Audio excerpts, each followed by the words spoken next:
میں مانتا ہوں کیونکہ ہم کو پیر نے ایسا کہا ہے، اور میں آپ کو وہ گنان کا پاٹ سناؤں۔ پیر کہتے ہیں کہ ہو جیرے پرانی جیارے تو گربا ستھانے وسنتو تئیں ہتو گنان ونتو۔ اے انسان، جب تو ماں کے پیٹ میں تھا تو اس وقت تو بہت علم والا تھا، یعنی تیرے کو یہ پتا تھا کہ تیری پاسٹ لائف کیا ہے۔ علم کا مطلب تو یہی ہے نا۔ مولانا آغا شاہ علی ماں باپ کا ایک فرمان ہے، فرماتے ہیں کہ جب بچہ پیدا ہوتا ہے تو وہ علی کو دیکھتا ہے، علی کو دیکھتا ہے، اور اس کی ایک نشانی ہے۔ مولانا علی شاہ پیر سلامت کی جامع میں فرمایا اس کی ایک نشانی ہے۔ فرمایا وہ بچہ ڈرتا نہیں، اس کو ڈرانا چاہو، منہ بناؤ، کچھ آواز کرو، مگر وہ بچہ نہیں ڈرے گا۔ 3-4 مہینے تک وہ علی کو دیکھتا ہے، ہر وقت علی کو دیکھتا ہے۔ لیکن پھر باہر کی دنیا کی چیزیں جب اس کے مائنڈ میں ریکارڈ ہوتی رہتی ہیں تو وہ چیزیں بیک گراؤنڈ میں چلی جاتی ہیں، اور 3-3.5 یا 4 مہینے کے اندر وہ چیز پھر بھول جاتی ہے، علی کا نظر آنا بند ہو جاتا ہے۔ اب بچوں کو ڈرانا چاہو تو وہ ڈرتا ہے، اور اس کی پاسٹ لائف جو ہے وہ بری ہو جاتی ہے اس کے من کے اندر۔ مگر ہم اس چیز کو ریوائیو کر سکتے ہیں اپنی عبادت سے۔ عبادت میں جا کے ہم اپنی پاسٹ لائف کو دیکھ سکتے ہیں، اس کے پہلے بھی پریویس لائف کا ہم اپنے مائنڈ کے اندر سے وہ ریکارڈ نکال کے ہم اس کو پڑھ سکتے ہیں۔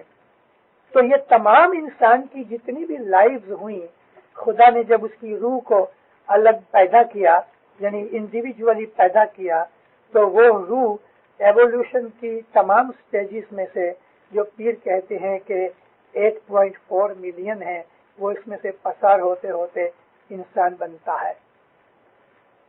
اب انسانی حالت کے اندر جب تک کہ وہ پرفیکشن کو نہیں پہنچتا، جب تک کہ وہ خدا کے نور میں مکس اپ نہیں ہوتا، جب تک کہ وہ فنا فی اللہ نہیں ہوتا، تب تک اس کو خدا پرفیکشن کی طرف جانے کے چانسز دیتا رہتا ہے۔ اور بہت دفعہ اس سے اگر کچھ بھول یا گناہ ہو جائے تو اس کی ریٹارڈیشن بھی ہو جاتی ہے۔ جس طرح سے پروگرس ہوتی ہے اسی طرح سے ریگریس ہوتی ہے، لیکن پروگرس جس طرح سے سلو ہے، ریگریس امیڈیٹلی بہت جلدی 2-5-10 سٹیجز نیچے اتر آتا ہے۔ تو انسان آگے بڑھتا ہے، پیچھے ہٹتا ہے، آگے بڑھتا ہے، آگے بڑھتے بڑھتے بڑھتے کبھی تھوڑا سا پاؤں پھسل گیا، اس طرح پرفیکٹ ہوتے ہوتے وہ خدا کے نور کے اندر مکس ہو جاتا ہے، اور اس کی اینٹیٹی بالکل ختم ہو جاتی ہے، اس کی ایگزسٹنس جو ہے وہ خدا کے نور میں چلی جاتی ہے۔ یہ چیز صوفی مانتے ہیں، ہم اسماعیلی مانتے ہیں، لیکن جنرل پبلک جو ہے اسلام کی وہ اس چیز کو سمجھ نہیں سکتی۔ اس کے لیے وہ لوگ کہتے ہیں جب آدمی مر جاتا ہے تو وہ قبر کے اندر رہتا ہے، اس کی روح بھی قبر کے اندر پڑی رہتی ہے۔ لاکھوں کروڑوں برسوں کے بعد جب قیامت کا دن آئے گا، سور پھونکا جائے گا، تو یہ تمام کے تمام مردے جو ہیں وہ فوراً اٹھ بیٹھیں گے۔ آپ کو معلوم ہے دفن کرتے وقت جو پاؤں ہیں وہ قبلے کی طرف رکھے جاتے ہیں۔ وہ اس لیے رکھے جاتے ہیں کہ جب سور پھونکا جائے تو جیسے ہی وہ اٹھے تو اس کے فیس کے سامنے کعبہ ہوگے، لیکن دفن کرتے وقت پاؤں کعبہ کی طرف ہوتے ہیں، اور یہ تمام فرشتے اٹھیں گے، ایک ایک قبر میں سے کروڑوں فرشتے اٹھیں گے۔ یہ ہے جنرل سمجھ عام مسلمانوں کو، ہماری یہ سمجھ نہیں ہے۔ میں نے آپ کو جو ایکسپلینیشن دیا ہے یہ چیز قرآن حدیث اور گنانوں میں سے نکال کے، امام کے فرمانوں میں سے نکال کے میں نے آپ کو بتایا ہے۔ اب جیو کبھی واپس آیا، جیسے میں نے کہا کہ فرشتوں میں سے، یہ قرآن شریف میں بھی ہے کہ کبھی کبھی ہم فرشتوں میں سے نبی بناتے ہیں، تو وہ لوگ دنیا کے اندر آ کے پیدا ہوتے ہیں، نبی بنتے ہیں۔ عام لوگ جنرلی جب آدمی گزر جاتا ہے اور اگر وہ کامیاب نہیں ہوا، عالم ارواح کے اندر رہنے کے قابل نہیں ہوا، تو اس کو واپس جنم لینا پڑتا ہے، اور ہم اس چیز کو مانتے ہیں کہ وہ واپس جنم لیتا ہے۔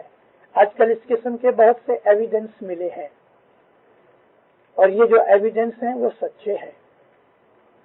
میں رسول اکرم کی ایک دعا ایک وش کا ذکر کرنا چاہتا ہوں کہ جو ہمارے گینانوں کے اندر ہے اور میں نے جب پہلی دفعہ پڑھا تو مجھے بڑی خوشی ہوئی. رسول اللہ فرماتے ہیں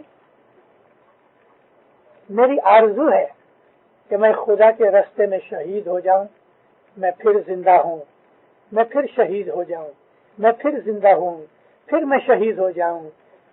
تو اب نبی کریم نے یہ آرزو کیوں کی؟ یہ تو ہیومن آرزو ہے, یہ تو ہندوانہ آرزو ہے عام لوگوں کی نظر میں کہ ہندو لوگ ایسا چاہتے ہیں. تو کیا رسول اکرم نے ہندو فلسفی سیکھی تھی؟ نہیں دیندارو, نبی کریم نے ہندو فلسفی نہیں سیکھی, لیکن یہ حقیقت ہے کہ انسان دنیا کے اندر آتا ہے, پیدا ہوتا ہے. حضرت امام سلطان محمد شاہ کا ایک واقعہ میں کبھی کبھی اپنی وعظوں میں ذکر کر چکا ہوں. آپ میں سے کبھی کسی کو چانس ملے تو بامبے جا کے آپ پوچھ بھی سکتے ہو. انڈیا میں حضرت امام کا جو اسٹیٹ مینیجر ہے اس کا نام ہے اکبر رحمت اللہ. اکبر کے باپ کا نام ہے سلیمان, سلیمان کے باپ کا نام جعفر, جعفر کے باپ کا نام رحمت اللہ. میں سلیمان بھائی کا بہت دوست ہوں, میری اس کے ساتھ کورسپونڈنس بھی ہے, اور جب میں بامبے رہتا تھا تو ہم عموماً ملا کرتے تھے, اور ہر برس 10, 15, 20 دن کے لیے ہم میتھرام چلے جاتے تھے جو ایک سمر ریزورٹ ہے, اور وہاں 10, 15 دن 3 ویک ہم گزارا کرتے تھے. 1945 جنوری یا فروری بگننگ تھی تو سلیمان کے گھر میں ایک لڑکا پیدا ہوا, یعنی یہ حضرت امام کا جو اسٹیٹ مینیجر اکبر ہے, اکبر کا بھائی پیدا ہوا. اکتوبر کے اندر امام کی پدرامنی ہوئی, اس نے مہمانی رکھی. اس وقت جو اعتمادی سلیمان تھے وہ Ismailia Bombay council provincial council کے ممبر تھے, اور ہائی کورٹ کے اندر وہ پروفونوٹری تھے. تبھی امام کے پاس مہمانی رکھی, اس میں عرض کی مولا میرے گھر لڑکا پیدا ہوا ہے اور آپ اس کا نام دو. سلیمان اس کا نام رحمت اللہ رکھو, تمہارا دادا 40 برس کے بعد واپس آیا ہے. ملے خدا بہت سی دعا سیز فرمائی, بڑی باتیں کی, سب چلے گئے دوسری مہمانیوں میں. جب میں واپس آیا تو سلیمان بھائی کو میں نے مبارک دی, لیکن میرے دل کے اندر ایک کوشچن تھا, وہ مجھے کھٹک رہا تھا. میں بیٹھا اس کے پاس, میں نے کہا آپ کے دادا کو 40 برس ہوئے؟ کہتے مشنری صاحب سچ بات یہ ہے میرے کو خود کو معلوم نہیں, کیونکہ میں نے اپنا دادا دیکھا ہی نہیں. اچھا, ماں باپ نے فرمایا کہ 40 برس کے بعد تیرا دادا واپس آیا ہے. 5-6 دن کے بعد پھر ہم ایک دفعہ ملے تو مجھے کہتے ہیں وہ بات سچی ہے, میں نے اپنے ڈاکومنٹس دیکھے تو مجھے پتا لگا کہ میرا جو دادا تھا وہ برابر 40 برس پہلے گزر گیا تھا 1905 کے اندر, اور حضرت امام نے جو فرمایا کہ 40 برس کے بعد واپس آیا. اب مجھے کو وہ پوچھتا ہے کہ بھلا 40 برس تک میرے دادے کی جو روح تھی تو کیا اس کو نجات نہیں ملی؟ 40 برس تک کہاں تھا؟ تو میں نے اس کو کہا کہ انسان ہے وہ عالم ارواح میں رہتا ہے, وہاں وہ عبادت بندگی کرتا ہے. یا تو اس کو کوئی سزا ملتی ہے تو وہ ایک الگ جگہ کے اوپر کہ جہاں سزا پانے والے لوگ ہیں ڈیٹینشن کیمپ میں رکھے جاتے ہیں, جس طرح ایسی جگہ بھی ہے کہ جہاں یہ ارواح ہیں جن کو پنشمنٹ ملتی ہے وہاں رکھا جاتا ہے. ہمارے گینانوں کے اندر جو 52 گھاٹی اور 16 تھرڈ 19 توڑ, آپ ان 3 کتابوں کی اسٹڈی کرو تو آپ کو پتا لگے گا کہ بعض عمل کرنے والے آدمیوں کو خدا موت کے بعد اوگتیا رکھتا ہے. اوگتیا کا مطلب کہ جنس کو ڈیٹین کیا جاتا ہے اور سرٹن